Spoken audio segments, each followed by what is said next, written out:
নমস্কার, daily GK practice সেশনের আজ ক্লাস নম্বর 7। তো প্রিভিয়াস যে হোমওয়ার্ক কোশ্চেন ছিল, ইলেকট্রনের আবিষ্কারক কে? এর উত্তর হবে জে জে থমসন। থমসন কত সালে? 1897 সালে। ঠিক আছে। আজকের প্রথম কোশ্চেন, হিন্দু প্যাট্রিয়ট পত্রিকার সম্পাদক কে ছিলেন? এর উত্তর হবে দীনবন্ধু মিত্র। পরবর্তী কোশ্চেন, ভারতের সংবিধানের কোন অনুচ্ছেদে জরুরি অবস্থার কথা ঘোষণা করা হয়েছে? এর উত্তর হবে আর্টিকেল 352-তে। এখানে 356-তে কি বলা হয়েছে? এখানে রাষ্ট্রপতি শাসন, যেটা রাষ্ট্রীয় জরুরি অবস্থার কথা 356-তে, আর 360-এ বলা হয় হলো আর্থিক জরুরি অবস্থার কথা। ঠিক আছে। পরবর্তী কোশ্চেন, ভারতের মেকিয়াভেলি বলা হয় কাকে?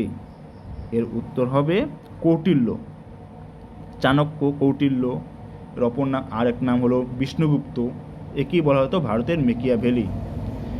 এর এই কৌটিল্যর লেখা একটা বইয়ের নাম কি? অর্থশাস্ত্র। অর্থশাস্ত্র। ঠিক আছে। পরবর্তী কোশ্চেন, ইউনেস্কো এর সদর দপ্তর কোথায়? এর উত্তর হবে প্যারিসে হলো ইউনেস্কোর সদর দপ্তর। আর ইউনিসেফ যদি আসে তাহলে কিন্তু সেটা নিউ ইয়র্ক হবে, সেটা কিন্তু নিউ ইয়র্ক, মনে থাকবে। পরবর্তী কোশ্চেন, ভারতের জাতীয় আয়ের হিসাব প্রথম কে প্রস্তুত করেন? এর উত্তর হবে দাদাভাই নররোজি।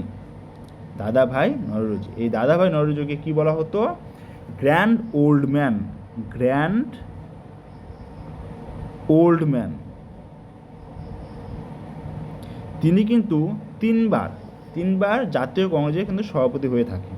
আর তার লেখা বইয়ের নাম হলো poverty and un-British rule in India. মনে থাকবে। পরবর্তী কোশ্চেন, কোন ভিটামিনের অভাবে রিকেট রোগ হয়ে থাকে? এর উত্তর হবে ভিটামিন ডি। ভিটামিন ডি এর রাসায়নিক নাম কি? ক্যালসিফেরল। আর এখানে ভিটামিন এ এর অভাবে কী রোগ হয়ে থাকে? রাতকানা। আর ভিটামিন সি এর অভাবে কী রোগ হয়ে থাকে? স্কারবি। আমরা ভিটামিন ডিটা প্রধানত সূর্যালোক থেকে পাই। ঠিক আছে। পরবর্তী কোশ্চেন, অগ্নিবীণা কাব্যের রচয়িতা কে? এর উত্তর হবে কাজী নজরুল ইসলাম। এই কাজী নজরুল ইসলামের অগ্নিবীণা, এটা ছিল তার প্রথম কাব্যগ্রন্থ, ফার্স্ট কাব্যগ্রন্থ। কত সালে? 1922 সালে ফার্স্ট কাব্যগ্রন্থ তার। পরবর্তী কোশ্চেন, ভারতরত্ন প্রদান করা হয় কবে থেকে? এর উত্তর হবে 1954 সাল থেকে। 1954 সালে প্রধানত তিনজনকে, সেই সময় তিনজনকে দেওয়া হয়। এক, রাজা গোপালাচারী, চক্রবর্তী রাজা গোপালাচারী, রাজা লিখলাম। দুই দেওয়া হয় হলো রাধাকৃষ্ণান। আর তিন দেওয়া হয় হলো সিভি রামান, চন্দ্রশেখর রামান। ঠিক আছে। আর লাস্ট দেওয়া হয়েছে, আজকে যদি আলোচনা করি, আমি ভারতরত্ন সম্বন্ধে আলোচনা করি। 2024-এ লাস্ট কিন্তু এই ভারতরত্ন দেওয়া হয়েছিল টোটাল 5 জনকে। 2024-এ টোটাল 5 জনকে কিন্তু দেওয়া হয়েছিল। আর 5 জন কে? এক, LK আডবাণী, লালকৃষ্ণ আডবাণী। 2, কর্পূরী ঠাকুর। 3, চৌধুরী চরণ সিং। 4, PV নরসিংহ রাও। আর 5, MS স্বামীনাথন। একবার বলি, প্রথম দেওয়া হয়েছিল লালকৃষ্ণ আডবাণী, দ্বিতীয় কর্পূরী ঠাকুর, তৃতীয় চৌধুরী চরণ সিং, চতুর্থ PV নরসিংহ রাও, এবং পঞ্চম দেওয়া হয়েছে MS স্বামীনাথনকে। কত? 5 জনকে দেওয়া হয়েছিল 2024 সালে। ঠিক আছে। পরবর্তী কোশ্চেন, ভারতের সংবিধানের মৌলিক কর্তব্য কোন দেশের সংবিধান থেকে গৃহীত? যে মৌলিক কর্তব্য কোথা থেকে গৃহীত হয়েছে? এর উত্তর হবে রাশিয়া, সোভিয়েত ইউনিয়ন, রাশিয়া।